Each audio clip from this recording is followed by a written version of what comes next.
Hello বন্ধুরা, নতুন সাজে নতুন রূপে সুদীপাকে দেখে প্রেমে পড়ল আদিত্য। হ্যাঁ বন্ধুরা, আজকে ধামাকা পর্বের আপডেটে কি ঘটতে চলেছে তা জানতে হলে পুরো ভিডিওটি না টেনে একটি লাইক দিয়ে সম্পূর্ণ দেখতে থাকুন। আদিত্য ও সুদীপা ঘরে কথা বলে, ঠিক সেই সময় পরমা শাড়ি ও গয়না নিয়ে আসে সুদীপাকে সাজানোর জন্য। এরপর পরমা আদিত্যকে বাইরে যেতে বলে। তারপরে দেখা যায় অংশু আদিত্যকে ভাত কাপড়ের জন্য রেডি করে নিচে নিয়ে আসে, কিন্তু সুদীপার জন্য সবাই অপেক্ষা করে। ঠিক সেই মুহূর্তে সুদীপাকে সুন্দর করে সাজিয়ে আনে। তবে নতুন রূপে সুদীপাকে দেখে আদিত্য সুদীপার থেকে চোখ ফেরাতেই পারে না। এরপরে আদিত্য ভাত কাপড়ের দায়িত্ব নিতে গেলে সুদীপা নিতে চায় না। তখন আদিত্য সুদীপাকে বলে, তুমি এই থালাটা নিলে ছোট হবে না সুদীপা, তবে তোমার আর কোনো দায়িত্ব নিতে পারবো কিনা আমি তা জানি না, কিন্তু তোমার ডাক্তার হওয়ার জার্নিতে প্রথম থেকে শেষ পর্যন্ত আমি তোমার পাশে থাকবো। এই বলতে সুদীপা খুশি হয়ে ভাত কাপড়ের থালাটা নেয়।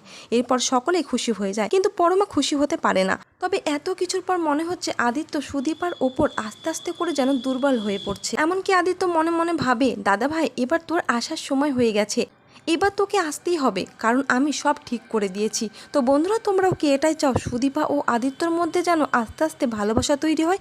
অবশ্যই কমেন্ট করে জানাতে ভুলবে না। আর পরবর্তী আপডেট সবার আগে পেতে অবশ্যই চ্যানেলটিকে সাবস্ক্রাইব করে রাখবেন।